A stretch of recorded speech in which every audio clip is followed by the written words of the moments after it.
ang pangalan ng puno na national tree ng Pilipinas? Starts with letter N.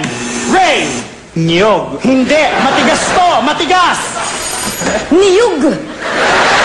Hindi siya namumunga. Niyog na baog. Matigas, hindi namumunga. Tapos, nakikita lang ito sa mga virgin forest. Go, Marina! Virgin coconut oil. Puno nga, puno. Ano? Virgin coconut tree. Puno to, puno na malaking malaki. Sa sobrang laki nito, kapag pumunta ka sa ilalim, pwede kang magpalamig. Go! Ice buko. Inig mabuti, sino ang nakapatay kay Magellan? Ang initials niya ay LL. Marina! Lito Lapid. Ano ka ba? Hindi Pampanggenyo ang tinutukoy ko. Taga Cebu, Cebuano. Alam mo yan!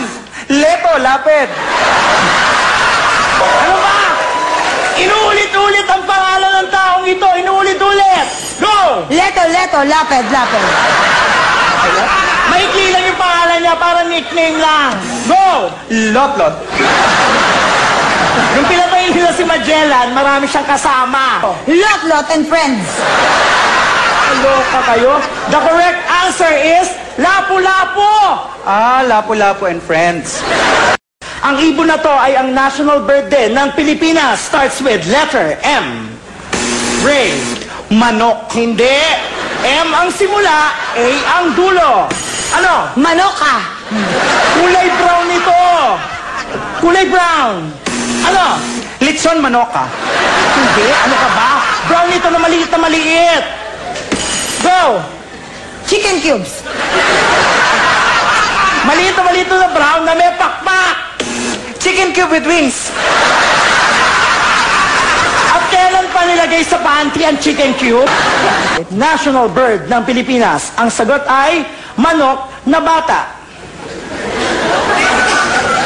Walang masyadong natawa. Saan tayo madalas pumunta pag summer para maligo? It starts with a letter B. Ray. Banyo. Ay nako, hindi. Pag pumunta ka dito, maaarawan ka. Marina. Bubong. Hindi. Kapag pumunta ka dito, marami kang makikitang babaeng nakabikini. Ray. Beer house. Sorry, Ray. The correct answer is beach. Ay, beach house. Ano ang ginagamit na flotation device sa dagat upang hindi ka malunod? Starts with letter S. Marina. Sirena. Hindi siya babae. Shokoy. Hindi siya lalaki. Marina. Shoki. Ang tamang sagot ay styrofoam.